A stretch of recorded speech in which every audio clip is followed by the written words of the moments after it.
আসসালামু আলাইকুম ওয়া রাহমাতুল্লাহি ওয়া বারাকাতুহু। আলহামদুলিল্লাহি রাব্বিল আলামিন ওয়াস সালাতু ওয়াস সালামু আলা রাসূলিহিল কারীম ওয়া আলা আলিহি ওয়া সাহবিহি আজমাইন। আজকে আলোচনায় আমরা জানব পাপ কাকে বলে, পাপ কি জিনিস। পাপ হচ্ছে বাংলা শব্দ, এর ফার্সি শব্দ হলো গুনাহ। আমরা গুনাহ বলি, গুনাহগার। গুনাহ কাকে বলে? আর আরবিতে মাসিয়া বলে, অবাধ্যাচরণ।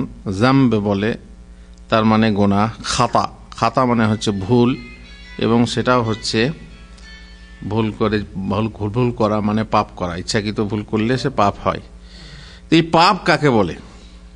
মহান প্রতিপালকের নিয়ম লঙ্ঘন করলে যা হয় সেটা পাপ। আল্লাহ বলছেন এটা করো, আপনি বলছেন করলাম না। আল্লাহ বলছেন এটা করো না, আপনি বললেন করব। এটা কেন করলি, আপনি বললেন বেশ করেছি। তাহলে কি হলো এগুলো? নিয়ম লঙ্ঘন করলে, মহান প্রতিপালকের আদেশ লঙ্ঘন করলে আপনার পাপ হয়। পাতক হলো যা অধর্ম করলে হয়। পাপকে বাংলাতে পাতকও বলে, আর পাপীকে পাতকী। তো অধর্ম করলে যা হয় তাই হচ্ছে পাতক। প্রত্যেক অপকর্ম, কর্ম অপকর্ম, সুকর্ম কুকর্ম, অপকর্ম হানিকর কর্ম, অনিষ্টকর কর্ম, ক্ষতিকর কর্ম, যাতে মানবের পঞ্চ প্রয়োজনীয় জিনিসের বিশেষ হানি হয়, অনিষ্ট বা ক্ষতি হয়, তাই হচ্ছে প্রত্যব্যয় বা পাপ। পঞ্চ প্রয়োজনীয় জিনিস কি কি বলতে পারবেন? বাদশা নামদার, ইসলাম এসেছে, শরীয়ত এসেছে, কোরআন এসেছে মাত্র 5টা প্রয়োজনের জন্য। 5 প্রয়োজনের জন্য। সেই 5টা প্রয়োজন কি জানেন? 5টা প্রয়োজন বাঁচানোর জন্য, রক্ষার জন্য। মানুষের 5টা প্রয়োজন। 5 প্রয়োজন মনে আছে? বহুদিন বলা হয়নি, তাই না? এই জন্য মনে না থাকারই কথা। দেখি আপনারা কেউ বলতে পারেন নাকি? প্রথমেই হচ্ছে জান, মান, জ্ঞান, ধন। তাহলে ইমানটা 2 নম্বরে বলতে হবে। জান থাকলে সবকিছুই, কিংবা ইমানটা আগে বলুন। ইমান, জান, মান, জ্ঞান আগে, তারপরে মান, তারপরে ধন। তাহলে এই 5টা জিনিস। শেষকালে দন্তন্য বলেছিলাম, মনে আছে বাদশা? মনে থাকবে না, কারণ অনেকদিন বলা হয়নি। এই 5টা প্রয়োজনীয়, মানুষের সব থেকে প্রয়োজনীয় জিনিসে যদি কোনো প্রকার ক্ষতি হয়, যে কাজ করলে ক্ষতি হবে সেটাই হচ্ছে পাপ। এখন আপনার জানের ক্ষতি, সিগারেট পান করলে, বিড়ি পান করলে আপনার স্বাস্থ্যের ক্ষতি, তাহলে এটা পাপ না পাপ নয়? পাপ। যদি আপনি ব্যভিচার করেন তাহলে আপনার মান সম্মানের ক্ষতি, এটা পাপ না পাপ না? পাপ। এইভাবে মানের ক্ষতি, জ্ঞানের ক্ষতি। মদ খেলে আপনার জ্ঞান হারিয়ে যায়, এটা পাপ না পাপ না? পাপ। ইমান হারিয়ে যাওয়ার বহু কিছু আছে, তেমনি জান হারিয়ে যাওয়ার, যে বললাম যে খেলে, বিষ খেলে আপনার, সেটা হারাম। তো এগুলো হচ্ছে পাপ। যে কর্ম গুপ্ত বা প্রকাশ্য, কথা বা কাজ সু বা শোভনীয় নয় আপনার জন্য, মানুষের জন্য, তাই দুষ্কৃত, দুষ্কর্ম, কুকর্ম, দুষ্কার্য, যেটা মানুষের জন্য করা শোভনীয় নয়, সেটাই হচ্ছে দুষ্কৃত, দুষ্কর্ম, কুকর্ম, দুষ্কার্য। যে কাজ সৎ নয় সে কাজই হচ্ছে অসৎ কার্য, আর অসৎ কার্য মানেই হচ্ছে পাপ। যে আচার সু বা সুন্দর নয় তাই হচ্ছে দুরাচার। যে কাজ ঘৃণ্য ও নিন্দনীয় তাই হচ্ছে নিন্দিত কর্ম এবং পাপ। যে কর্ম ভালো নয় তাই মন্দ কর্ম, মানুষের কাছে নয়, মানুষের সৃষ্টিকর্তার কাছে যা নিন্দনীয় তাই হচ্ছে পাপ কর্ম। দেখেন, এখানে একটা কথা ভালো করে খেয়াল রাখেন। মানুষে যেটা খারাপ বলে সেটাই কি খারাপ, নাকি আল্লাহ যেটা খারাপ বলেন সেটা খারাপ? মানুষ যেটা ভালো বলে সেটাই কি ভালো? এখন মানুষ বলছে পাপ করা, প্রেম করা পাপ নয়। প্রেম করা পাপ নয়, এটা কে বলছে? মানুষে বলছে। এখন মানুষ বলছে ছেলেতে ছেলেতে বিয়ে করা যাবে, সমস্যা নেই, মেয়েতে মেয়েতে বিয়ে করতে পারে, সমস্যা নেই, তাই না?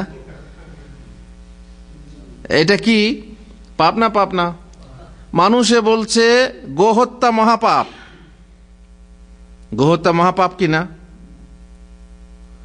গোহত্যা মহাপাপ। আপনি যদি না খান, খামখায় হত্যা করেন তো হত্যা করা পাপ, কিন্তু যদি জবাই করে খান তাহলে সেটা পাপ না, যেহেতু মুসলিমদের সৃষ্টিকর্তা, মুসলিমকে মানুষের সৃষ্টিকর্তাই অনুমতি দিয়েছেন যে তোমরা খেতে পারো। আমরা বহু জীব ভক্ষণ করি, তো গোহত্যা মহাপাপ।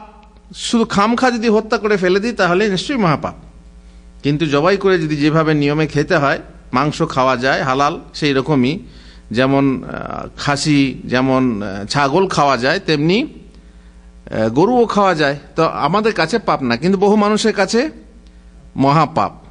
তো মানুষ যেটা বলে সেটা না, বরং আল্লাহ যেটা বলেন সেটা হচ্ছে ভালো কাজ, এবং আল্লাহ যেটা বলেন সেটা হচ্ছে খারাপ কাজ। কোরআন ও সুন্নাহতে নির্দেশের বিপরীত কিছু করলে গুনাহ হয়। আরো পরিষ্কার কথা, কোরআন যেটা বলছে আপনি তার বিপরীত করছেন, হাদিস যেটা বলছে তার বিপরীত করছেন, গুনাহ হবে। মানুষের গুনাহ খাতা হয় শরীয়তের অন্যথাচরণ করলে, অন্যথাকরণ করলে, অবাধ্যাচরণ করলে, বিরুদ্ধাচরণ করলে বা অমান্যকরণ করলে। বিভিন্ন ভাষায় আপনি বিভিন্ন রকম বলতে পারেন, সব হচ্ছে আপনার গুনাহ, অপরাধ। অপরাধ হচ্ছে পাপ, পাপ কার্য, দণ্ডনীয় কার্য, নিয়ম লঙ্ঘন, আইনের বিরুদ্ধে আচরণ যদি আপনি করেন, যেটা অপরাধ বলা হয়। যেমন বলে সামাজিক অপরাধ, সমাজ বিরোধী বলা হয় না, এগুলো হচ্ছে সব পাপী এবং পাপের কাজ যারা করে তারা। পাপাচরণ, পাপ করবেন অনুষ্ঠান, দুষ্কার্যকরণ, পাপের আচরণ, ধর্ম বিগর্হিত আচরণ, এসব হচ্ছে পাপাচরণ। যে কাজ করলে মানুষ শাস্তিযোগ্য হয় তাকেই পাপ বলা হয়। যে কাজ করলে মানুষ শাস্তিযোগ্য হয় তাকেই পাপ বলা। তো বললাম শাস্তিযোগ্য কার কাছে? মানুষের কাছে না, আল্লাহর কাছে। এখন এমনও কাজ আছে যে কাজ করলে সরকার আপনাকে শাস্তি দেবে, কিন্তু আল্লাহর কাছে সেটা শাস্তিযোগ্য নয়। তাহলে পরে কি হবে? সেটাকে আপনি পাপ বলতে পারবেন না। মনে করুন আপনি ইন্ডিয়া থেকে বাংলাদেশে কিংবা বাংলাদেশ থেকে ইন্ডিয়াতে লুকিয়ে চলে এলেন, এটা পাপ না পাপ না? শাস্তিযোগ্য কি না?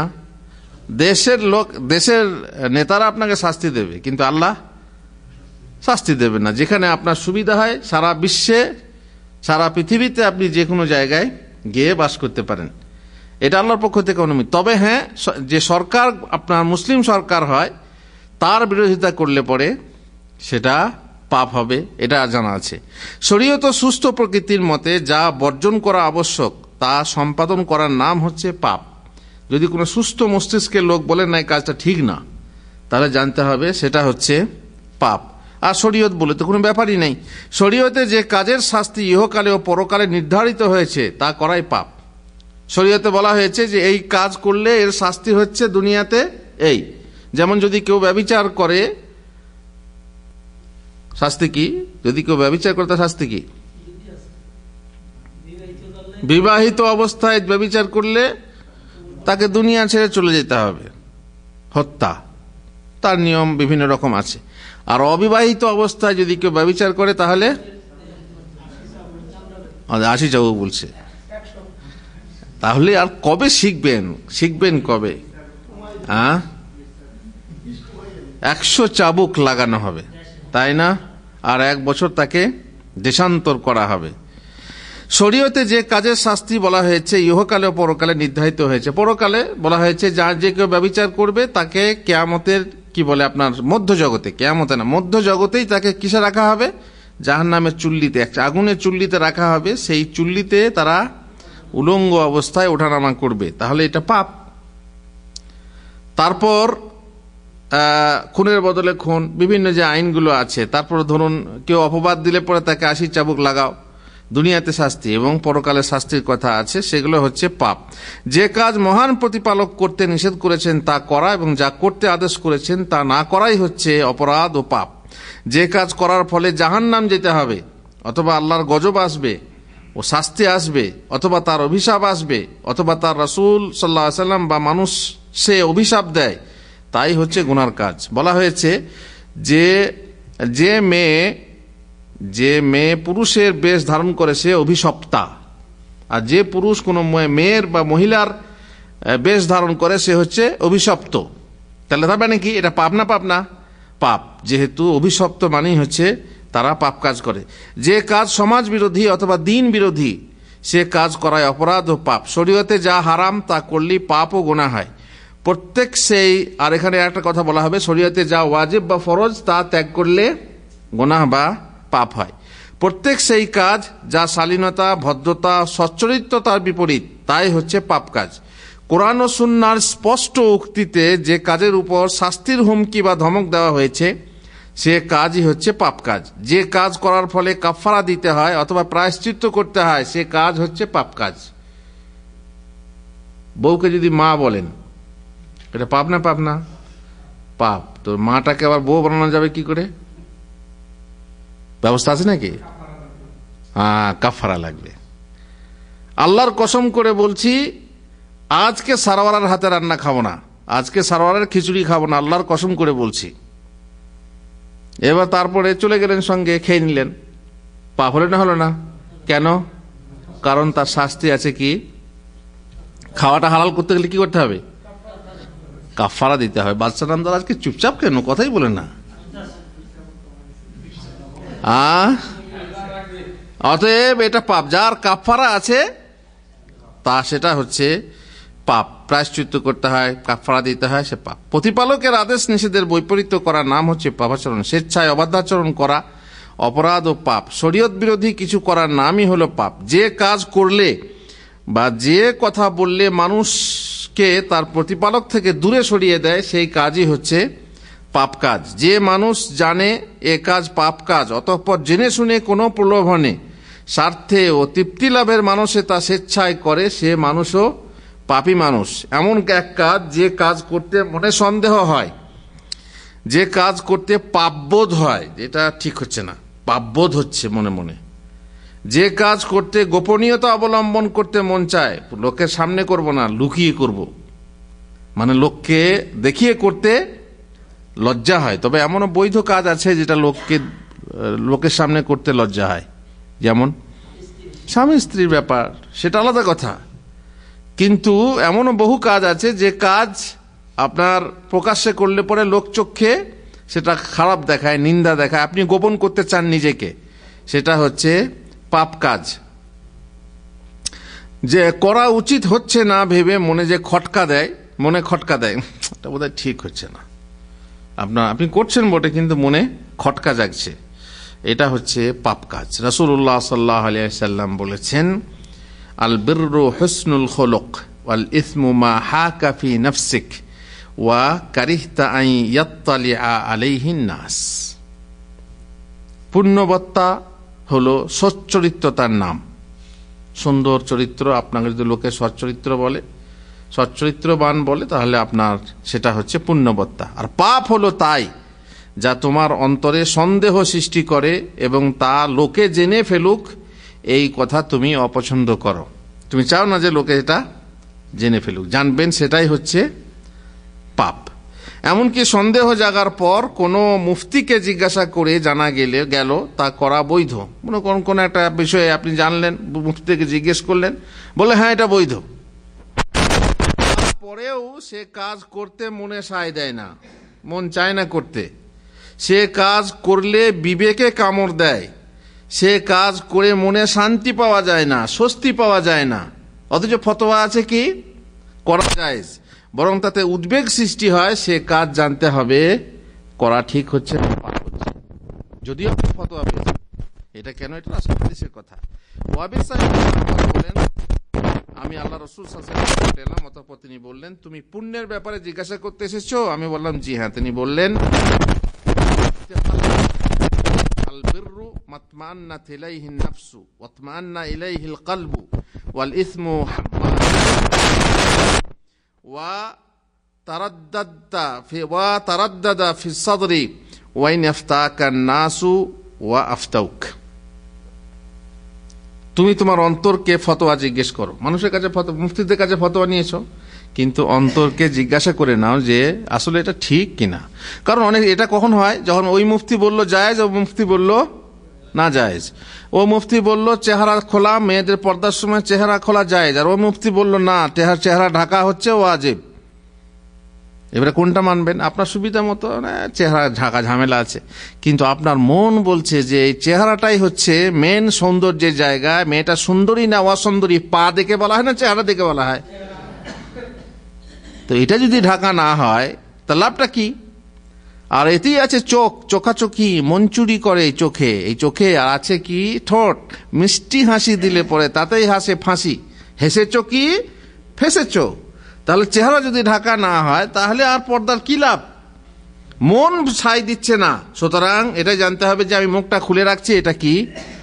এটা হচ্ছে পাপ হয়ে যাচ্ছে, মনের খটকা সৃষ্টি করছে। যদিও মুফতি ফতোয়া দিয়েছে যে জায়েজ, অবশ্য যারা চেহারা খোলা জায়েজ বলেছেন তারাও বলছেন যে ফিতনার ভয় হলে জায়েজ না, তবে উত্তম হলো ঢেকে নেওয়া, চেহারা খুলে নেওয়া, খুলে রাখা জায়েজ।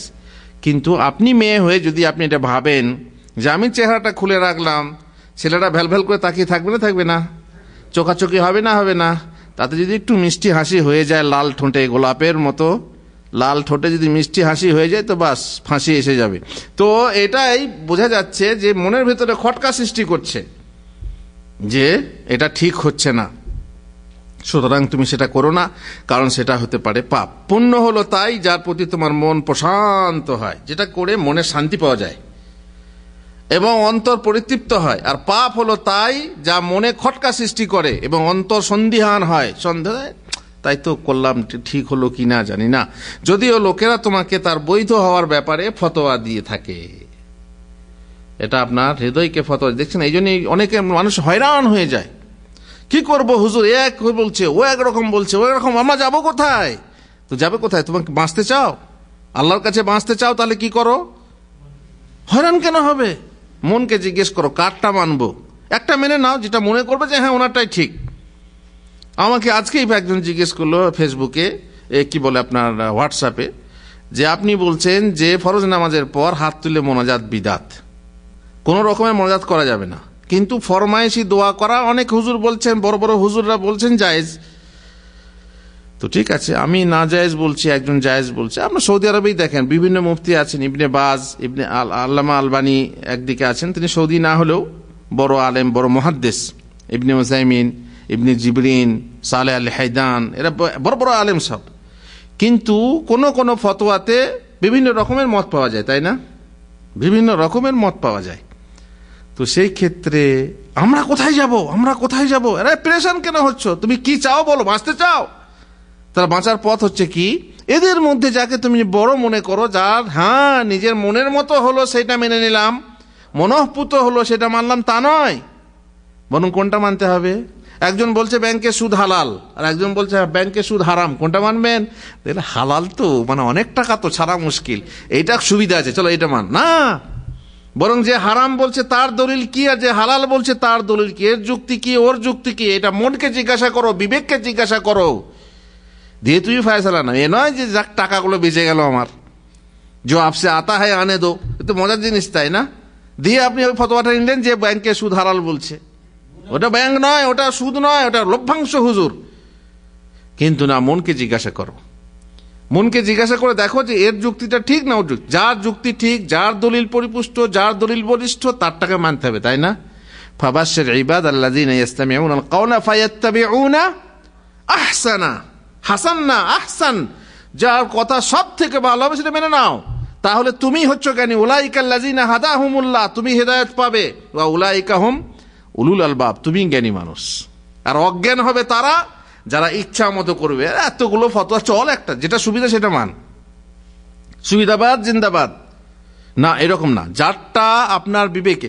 অতএব বাঁচতে যদি চান তো হয়রান হবেন। আমরা কোথায় যাব, আমরা না না না কোথায় যাব প্রশ্ন করবেন না, বরং যেটাকে আপনার যুক্তিযুক্ত মনে হবে, শরীয়তের বেশি কাছাকাছি মনে হবে, আপনার বিবেক বলবে না এতগুলো কথার মধ্যে এনার কথাটা ঠিক আছে, আপনি সেটা মেনে নেন, আপনি আল্লাহর কাছে মেছে যাবেন, যদিও সেটা ভুল হয়। মনে করেন আপনি একটা ফতোয়া মানলেন, 2-3 রকম ফতোয়া আছে, একটা ফতোয়া মানলেন, আপনি জানলেন যে এটাই ইনশাআল্লাহ শরীয়তের মানে অনুসারী বা শরীয়তের মোতাবেক যাই হোক, তারপরে দেখা গেল না এটাই হচ্ছে ভুল, তো আপনি পাপ হবে না, হবে না? না, পাপ হবে না। আপনার ভয় করছেন কেন? কোথায় যাব? একটা মেনে নেন, ইনশাআল্লাহ আপনি মুক্তি পেয়ে যাবেন, মুক্তি যদি পাওয়ার ইচ্ছা থাকে। যে কাজে দোষ আছে, ত্রুটি আছে, কসুর আছে, ঘাট হয়, তাই হচ্ছে পাপ। যে কাজে চরিত্রে কলঙ্ক আসে, কলুষ বা কালিমা আসে, তাই হচ্ছে পাপ কাজ। যে কাজ করলে ভুল, ভ্রম বা ভ্রষ্টতা হয়, তাই হচ্ছে পাপ কাজ। অবশ্য অনিচ্ছাকৃত ভুল, বিচ্যুতি বা পদস্খলন ধর্তব্য নয়। এ ব্যাপারে মহান আল্লাহ বলেছেন, যেহেতু পাপ হওয়ার জন্য শর্ত হলো যে ইচ্ছাকৃত হতে হবে। ভুল করে হয়ে গেলে পাপ হবে। রাব্বানা লা তুআখিযনা ইন নাসিনা আও আখতানা। নামাজ যথাসময়ে পড়া হচ্ছে কি ওয়াজিব বা ফরজ।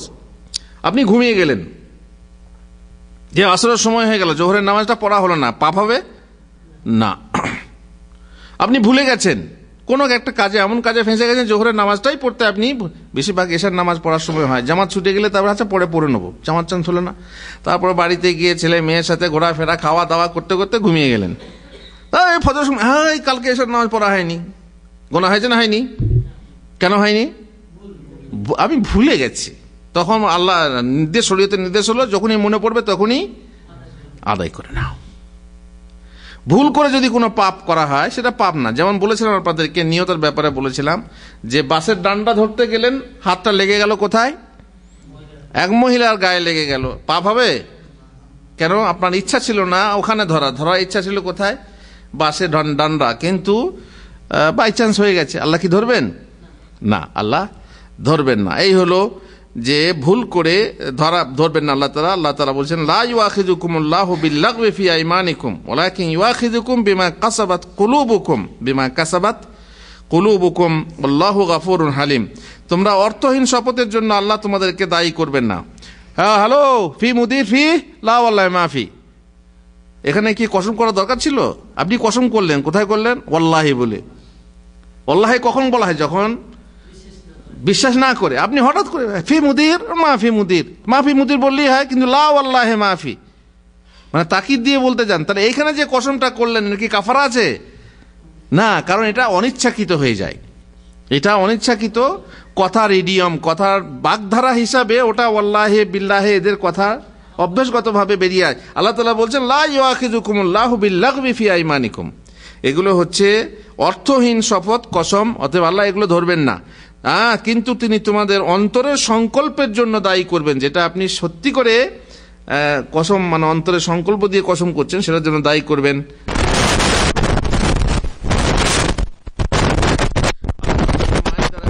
নম্বর আয়াতে বলছেন, লা ইউআখিযুকুমুল্লাহু বিল্লাগওয়ি ফি আইমানিকুম ওয়ালাকিন ইউআখিযুকুম বিমা আক্কাদতুমুল আইমান। যেটা আল্লাহ তাআলা মনের ভিতরে, যেটা এমনি বাধা হয়, যেটা মনকে সংকল্প করে কসম করা হয়, সেটার ব্যাপারে কাফারার বিধান বলা হয়েছে। তারপরে অন্য জায়গায় আর বলছেন, ওয়ালাকিন মা তাআম্মাদাত কুলুবুকুম, যেটা তোমাদের হৃদয় থেকে ইচ্ছা করে করা হয়, সেটাই আল্লাহ ধরবেন। কিন্তু ভুল ভ্রান্তি হয়ে যদি কোনো পাপ হয়ে যায়, তাহলে আল্লাহ ধরবেন না। এই হলো মোটামুটি পাপ সম্পর্কে। বহু কথা আছে, ইনশাআল্লাহ আমরা পাপ নিয়ে আলোচনা করব, ধারাবাহিক আলোচনা। আল্লাহ তাআলা আমাদেরকে তৌফিক দেন। আপনারা হয়তো বলবেন, হুজুর বহু বিষয় আছে। আপনি ভাই দেখুন, এক এক মানুষ এক এক রকমের বৈশিষ্ট্য রাখে। আমি ছোট মাথা, আমি রাজনীতি নিয়ে বলতে যাব, জিহাদ নিয়ে বলতে যাব, হয়তো কি পদস্খলন ঘটে যাবে, তাই না? যেটা আমার আছে, আমি যেটুকু জানি, যেটুকু বলতে পারি, সেটুকু বলবো। আমার ছোট মাথা নিয়ে যদি কমলা লেবুর মতো পৃথিবীটাকে মনে করি, মাথায় চাপাতে যাই, পারবো? পিছিয়ে যাব। তো যার যেমন ক্ষমতা, আল্লাহ তাআলা যাকে যেমন পরিমণ্ডল দিয়েছেন, যাকে যেমন ক্ষমতা দিয়েছেন, যাকে যেমন সমঝ বুদ্ধি বুঝ দিয়েছেন, বিবেক দিয়েছেন, সেই অনুযায়ী বলবে। তো আমরা যেহেতু এসব বিষয় নিয়ে বহু মানুষে কম বলে, আর বেশিরভাগ মানুষ দেখবেন এখন সব জিহাদ, রাজনীতি আর কি সব এখন মানে দিয়ে মানে সমাজ তোলপাড় করে ফেলে। তাদের কাজ তারা পারবে, তারা করছে। আমার কাজ আমি করে যাচ্ছি, আমার যেটুকু সাধ্য করবো সেটুকু আমি। বাস আল্লাহ তাআলা আমাদেরকে তৌফিক দেন যেন আমরা যা শুনলাম তাই মানতে পারি। আল্লাহুম্মা আমিন। রব্বানা আতিনা ফিদ দুনিয়া হাসানা ওয়া ফিল আখিরাতি হাসানা ওয়া কিনা আযাবান নার। আর পাপ থেকে বাঁচার জন্য অবশ্য আছে, আমরা বলবো সময়ে পাপ থেকে কিভাবে বাঁচবেন, পাপ থেকে বাঁচার দোয়া কি। পাপ থেকে বাঁচা এক হচ্ছে কি, যে পাপ যাতে না হয় সেই রকম দোয়া, আর এক হচ্ছে কি পাপ হয়ে গেছে তার থেকে মুক্তি চাওয়া, বাঁচার দোয়া নামাজেই আছে। হ্যাঁ বাদশা মিয়া, কথাটা মনে পড়লো, আমি বলে দিই, পরে আবার ইনশাআল্লাহ যখন আসবে তখন বলবো। পাপ থেকে বাঁচার জন্য দোয়া কি? পাপ যেন না হয় আমার দ্বারায়। হ্যাঁ, কে বলতে পারবে? পাপ যেন না হয়, পাপ থেকে বাঁচা মানে আল্লাহ তুমি আমাকে পাপ থেকে দূরে রাখো। আমরা নামাজে কোথায় বলি? হ্যাঁ, কোথায়? ওটা তো পাপ হয়ে যাওয়ার পরে আল্লাহ মাগফিরলি, দুই সিজদার মাঝখানে বললো যে আল্লাহ মাগফিরলি, মানে আল্লাহ তুমি আমাকে ক্ষমা করো, মানে পাপ হয়ে গেছে। পাপ না হওয়ার আগে আপনি বলবেন আল্লাহ মাগফিরলি। পাপ যাতে না হয় সেটা কোথায় চাওয়া হয়? সূরা ফাতিহাতে কোথায় আছে? সোজা পথ দেখাও, এটা পাপ থেকে বাঁচার পথ না। পাপ থেকে পরিষ্কার বলা হয় আল্লাহ তুমি আমাকে পাপ থেকে দূরে রাখো, না ওটা পাপের কথা না, ওটা তো পথের কথা। আল্লাহুম্মা বাঈদ বাইনি ওয়া বাইনা খাতায়ায়া। সানা আপনারা কি পড়েন? সুবহানাকাল্লাহুম্মা বিহামদিকা আশহাদু আল্লা ইলাহা ইল্লা আনতা, এটা তো মজলিসের দোয়া। আবার সুবহানাকা পড়েন কি না? না, ওটা তো সানা হলো, কিন্তু আরেকটা সানা আছে, আল্লাহুম্মা বাঈদ বাইনি ওয়া বাইনা খাতায়ায়া কামা বা'আদতা বাইনাল মাশরিকি ওয়াল মাগরিব। হে আল্লাহ, তুমি আমাকে আমার গুনাহ থেকে এত দূরে রাখো যেমন পূর্ব থেকে পশ্চিমকে দূরে রেখেছো। আর শেষকালে নামাজের শেষ দিকেও পাপ থেকে পানাহ চাওয়া চাই, আল্লাহুম্মা ইন্নী আউযু বিকা মিনাল মা'সামি ওয়াল মাগরাম। এই দেখেন, আমরা অনেক কিছু পড়ি কিন্তু বুঝি না, এই জন্য মুশকিল হয়ে যাচ্ছে। আমরা শেষেও বলি আল্লাহুম্মা ইন্নী আউযু বিকা মিনাল মা'সামি ওয়া মিনাল মাগরাম। এখানে দুটো মানে গুরুত্বপূর্ণ জিনিস থেকে পানাহ চাওয়া। সেটা প্রথম হচ্ছে পাপ, আর দুই হচ্ছে ঋণ। পাপ, ঋণ করা কি পাপ? না, কিন্তু ঋণ করলে পাপ হয়ে যাবে। এই জন্য আল্লাহ তুমি আমাকে ঋণ থেকে মুক্তি দাও, পাপ থেকে মুক্তি দাও। আল্লাহ আমাদেরকে তৌফিক দেন। নামাজের এগুলো ভুলবেন না, পড়বেন ইনশাআল্লাহ, তাহলে পরে মনে থাকবে। আর মানে জেনে পড়লে পরে মনে থাকবে বেশি। আল্লাহ তাআলা তৌফিক দেন। সাল্লাল্লাহু আলা নবিয়িনা মুহাম্মদ ওয়া আলা আলিহি ওয়া সাহবিহি আজমাইন।